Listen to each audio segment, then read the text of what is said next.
Me presento, mi nombre es Carolina Elías, como ya bien dijeron, pues soy presidente de la Asociación Servicio Doméstico Activo y agradezco y celebro que se le hagan estos eventos en los que como parte de esta comunidad podemos venir a intercambiar situaciones, experiencias y sobre todo creo que el fin último es ver qué hacemos, porque solamente quedarnos con lo negativo, que es bastante fuerte ya, como algunos de los ejemplos que ya Delia nos ponía, pero creo que es importante que si esta asociación de vecinos existe es porque hay vecinos personas que la componen a la asociación y que están en la lucha por querer hacer algo.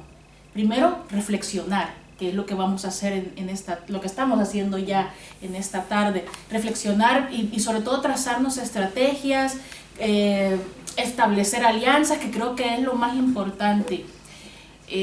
Pues yo lo que le quiero exponer es sobre la situación de las empleadas de hogar, lo que se conoce más como el servicio doméstico, y quiero comenzar diciendo que si bien es cierto, la situación del empleo en España, luego de la crisis, y quiero hacer énfasis incluido entre comillas, porque en realidad, ¿qué es lo que entendemos por crisis? Es otra reflexión muy importante que hacer, pero que esta situación de crisis a nivel político y para algunos dentro de la economía ha venido como anillo al dedo, simplemente para utilizarlo como excusa de precarizar aún más las condiciones. Se escapan papeles por ahí. Por ejemplo, ¿no? Y sobres también por ahí, si recordaremos entre otras cosas, y ahora los papeles de Panamá. Bueno, por eso lo digo. Vamos a sacar tantas cosas, ¿no? Y que qué bien que están saliendo a la luz, pero que no es suficiente porque es necesario hacer cosas. Y que, como digo, si bien es cierto, se han ganado gracias a la lucha obrera el reconocimiento de derechos que, por ejemplo, en países del Nuevo Mundo todavía no se tienen, en algunos, como en el mío. Yo soy de El Salvador y hay algunos derechos que aquí existen todavía que allá no los tenemos. Entonces, cuando comienzo a ver esta situación de desbaratamiento de este estado de bienestar que tanto se ha hablado del país desarrollado, ahí en El Salvador decimos la madre tierra, cuando hablamos de España, la madre patria, porque bueno, ustedes saben la historia, ¿no? de colonia que hemos sido, y qué tremendo es que me doy cuenta que estamos perdiendo. ¿Y qué es lo que estamos haciendo como ciudadanos y ciudadanas? Porque aunque para muchos yo soy ciudadana de segunda categoría, de tercera, quinta y cuarta, novena, yo qué sé, yo me considero una ciudadana de esta ciudad y por tanto una ciudadana con derechos, y que los voy a exigir por el simplemente hecho de ser persona, de que he afincado aquí mis raíces, desde hace 7 años estoy aquí viviendo en España, y por eso yo me considero una vecina de Tetuán, una vecina de este lugar, y por ende vengo aquí a hablar acerca de esta situación que nos está golpeando tan fuerte aquí en España, y como una ciudadana más, pero quiero decir que lamentablemente en el sector dentro del que yo encontré mi espacio, el nicho laboral que se me abrieron las puertas, pues se da lo que es el efecto cascada. ¿Por qué? Porque podemos hablar de que las condiciones de derechos que nuestro sector ya tenía de por sí eran muy desiguales. ¿Qué ha pasado con la crisis? Pues el resto de trabajadores y trabajadoras de los demás sectores en España han perdido derechos también. ¿Significa que ya están igual que los derechos de las trabajadoras domésticas? No, porque se sigue manteniendo ese efecto cascada. Entonces, si aquí pierden derechos, nosotras perdemos aún más. Y lo que es peor todavía es que nos encontramos ante la situación que nosotras, a partir de la misma ley, tenemos desigualdades enormes con el resto de trabajadores y trabajadoras. Entonces, ¿qué es lo que pasa? Que la situación como por ejemplo la que nos acaba de leer Delia, de esos anuncios de empleo, la ley no los permite para el resto de trabajadores y trabajadoras, pero para el sector doméstico sí lo permite, como por ejemplo el no tener la prestación por desempleo. Hay muchas personas que dicen, no, ¿cómo no? Si ya están dadas de alta en la seguridad social, ya tienen derecho a todo, ¿qué más van a pedir estas mujeres?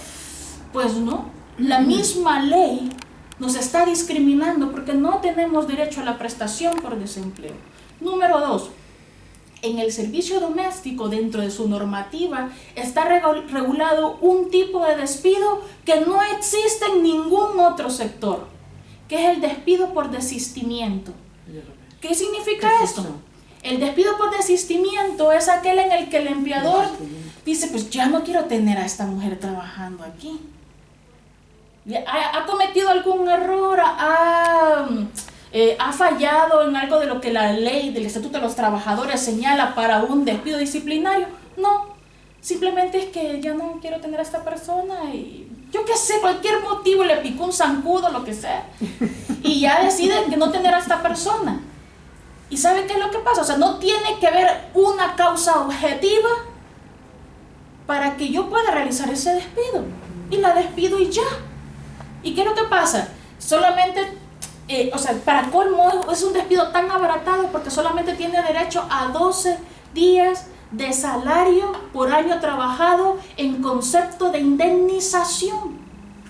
O sea que por ley sale mucho más barato que yo la despida por desistimiento que buscar cualquier causa. Y eso lo establece la ley. La ley deja muchos vacíos, como por ejemplo,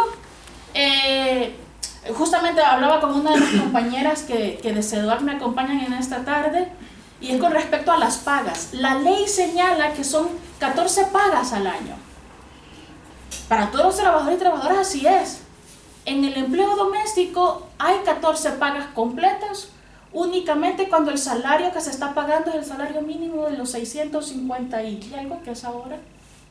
De lo contrario, si gana menos o gana más, queda a la negociación entre las partes. Entonces, ¿qué significa? Que si a mí me ronca la gana, pues no le doy ni la hora y ya estuvo. Entonces, ¿qué es lo que significa? Se está precarizando aún más a partir de la misma normativa. Nosotros celebramos, por supuesto, que hayan avances a comparación de la legislación del 86, que fue la primera en realidad y que fue producto de la lucha de muchas mujeres españolas que se organizaron y lucharon por esos derechos. Luego ahora en el 2012, que entró en vigor la nueva normativa, ya reconoce, porque por ejemplo, antes una mujer podía tener derecho a la baja médica a partir del día 29, a la compensación económica me refiero. O sea que yo tenía que pasar enferma todo un mes para que poder tener derecho a esa compensación. Ahora ya es a partir del 9º día.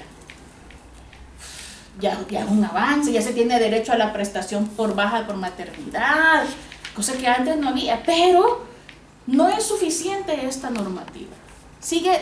Nos sigue todavía esto colocando en esa situación de desventaja. Eso a nivel de normativa, y puedo seguir mencionando muchas cosas más. ¿Por qué? Porque aunque tengamos derecho a un convenio colectivo, a formar parte de un sindicato, es a esta hora que no existe ningún convenio colectivo negociado hasta el momento. Sobre todo que necesitamos un convenio colectivo. ¿Por qué? Simplemente porque las condiciones de nuestro trabajo son tan singulares. Para empezar, no tenemos compañeras de trabajo. La única compañera de trabajo es la lavadora, el planchador, la cocina. No saben hablar. Y no saben hablar. Y hace poco vi una caricatura de una mujer que tenía una mesa servida y tenía aquí la lavadora, el planchador, la aspiradora. Y dice, mi marido llega y se le queda viendo, ¿y qué te pasa? Estoy cenando con mis compañeras de trabajo. Me estoy cabreando con ella. Es impresionante, pero es que esas son las compañeras ¿Con quién formamos un sindicato si no tenemos compañeras en mi lugar de trabajo? La compañera a lo mejor está en la casa del vecino y está el principio de inviolabilidad del hogar familiar, por lo cual no se puede un inspector de trabajo entrar a constatar en qué condiciones está trabajando esta persona. Juega con muchas ventajas. Es decir, a nivel jurídico tenemos muchas cosas en contra y para colmo el perfil de la mujer trabajadora del hogar ha cambiado en los últimos años. Como les repito, antes quienes ejercían este trabajo eran mujeres que eran migrantes internas, que venían de Canarias, que venían de Galicia a las grandes ciudades. Sé de mujeres que a los 12 años las mandaron para Madrid. Para Madrid, decían entonces. Para Madrid. De allá de Cádiz, para trabajar en una casa. Ahora ya no son mujeres que vienen de Cádiz, que vienen de Galicia o yo que sé, otras partes de las grandes ciudades. Ahora somos mujeres extranjeras, que venimos de otros países, de países en vías en desarrollo, pero de otros países. Entonces, esto nos coloca en un estado de mayor vulnerabilidad, porque si algo es lamentable es que todavía se vive el racismo. Ya no tan evidente, pero sí hay microracismos. Hay pequeñas cosas que nos venimos a dar cuenta. Sí, extranjero tenía que ser, es que ya sabemos. Y en los medios de comunicación llama la atención que dice, el ladrón era de procedencia, y dicen de otro país, ¿no? Pero cuando dicen que son españoles no lo dicen, entonces ¿por qué decir la nacionalidad? O sea, ¿por qué? Porque hay detrás un trasfondo de racismo, de discriminación. Y para colmo, nosotros las mujeres empleadas de hogar, que en la actualidad en España estamos hablando de más de 700,000, porque la economía sumergida es alta, es grande. Según la encuesta del 2013, me parece que fue, o 2003, no lo recuerdo bien ahora el año, la última encuesta de hogares que se publicó en España, el 17% de los hogares contaban con servicio de empleada doméstica. Estamos hablando que la cantidad es alta entonces de personas que se dedican a este sector. Y apenas en España 430,000 aproximadamente son las que están dadas de alta en la seguridad social. Se está hablando de que más de un 30-35% aproximadamente están en la economía sumergida. ¿Y qué significa estar en la economía sumergida? Estar dadas de alta en la seguridad social y expuestas a mayor vulnerabilidad. Yo cuando cuento algunas historias, la gente a veces no se las cree, pero yo tampoco me las creería si no fue porque la protagonista me la contó y lo vi. Pero sé del caso de una mujer en Murcia, africana, que los jefes le habían retirado el pasaporte. ¿Y qué le dijeron? Si tú vas a denunciar y a quejarte, vamos a hacer que te deporten a tu país. Ya con eso ya lo primero que la asustaron, con esa amenaza. Luego, ¿qué pasa? Como todavía ese estereotipo en la población negra es mayor todavía, a las latinas todavía nos ven como son cariñosas, más cercanas, como somos las que fueron nuestra colonia. Quizás por eso algunas personas, no digo todas, que conste, sino que hay algunas personas que como que piensan, bueno, aquí no hay tanto racismo como con la gente de color. Entonces, a esta pobre mujer llegaron a un punto en que la trataban de, negra, ven para acá. La mujer luego estuvo presa prácticamente en esa casa 2 años. Al salir de ahí fue que se fugó, fue ingresada en un hospital psiquiátrico por todos los vejámenes que ella sufría ahí. Llegaron al punto que le ponían el plato de comida al lado del plato de la comida del perro. O sea, son cosas que es que de verdad no me lo podía creer que exista. Y que esta mujer ya salió del hospital, pero está con tratamiento fuerte por ella misma, luego de todo lo que vivió. Es lamentable que, o sea, se dan esos casos extremos, son aislados, pero son casos extremos que todavía se siguen percibiendo en esta sociedad, muy lamentablemente. Y eso entre otras condiciones. ¿De qué? Nosotras sufrimos, por el tema de la famosa pescadilla que se muerde la cola, que como extranjeras, si queremos tener papeles, no los de Panamá, si queremos tener una identificación de residencia en España, tenemos que tener contrato de trabajo. Pero para poder tener contrato de trabajo, yo tengo que tener un permiso de trabajo. Bueno, entonces aquí, ¿cómo hago? Si me piden las dos cosas, ¿cómo las consigo? Entonces, para nosotras las mujeres extranjeras, es fundamental el cotizar en la seguridad social, porque solamente así logramos el poder tener un permiso de trabajo y mantenerlo. Si no, quedamos sin papeles, nos llevan a un CIE, que es otra prisión también, por el simplemente hecho de estar en otro país que no es el tuyo, y te tratan como delincuentes. Personas que sufren mucho más que el señor Conde en la prisión de Meco que estuvo, que dicen que estuvo muy bien atendidito. Okay. Entonces, y es una prisión prácticamente un sí, eso es lamentable. Pongo todos estos elementos en la mesa porque nos atraviesan muchas cosas por ser migrantes. Y el 80% aproximadamente de las mujeres que trabajan en el sector doméstico son migrantes. Ahora, con la crisis, muchas mujeres españolas autóctonas tuvieron que volver a este trabajo porque perdían el suyo. Porque como ya bien lo decía Delia, ya ahora si tienes más de 45 años, ya no consigues trabajo en nada, entonces ¿dónde pueden conseguir? En el empleo doméstico. Y vuelven muchas con mucho dolor, y yo lo entiendo. ¿Por qué? Porque han perdido derechos. Y porque, si bien es cierto el trabajo doméstico es un trabajo decente, pero no está en condiciones decentes. Ese es el principal problema. Y quiero avanzar con qué es lo que estamos haciendo, porque lamentablemente hay mucho más que poder contar sobre lo que se sufre dentro del empleo doméstico. Pero quiero contarles qué es lo que estamos haciendo como asociación. Nosotros somos una asociación de mujeres trabajadoras. No tenemos una oficina. Aquí atrás de este tríptico van los números telefónicos. Cualquiera puede pensar, tienen un teléfono. No, este es mi teléfono y de otra persona en la junta directiva. Entonces cuando me llaman y me dicen, CEDOAC, ¿dónde tienen su oficina? No tenemos oficina.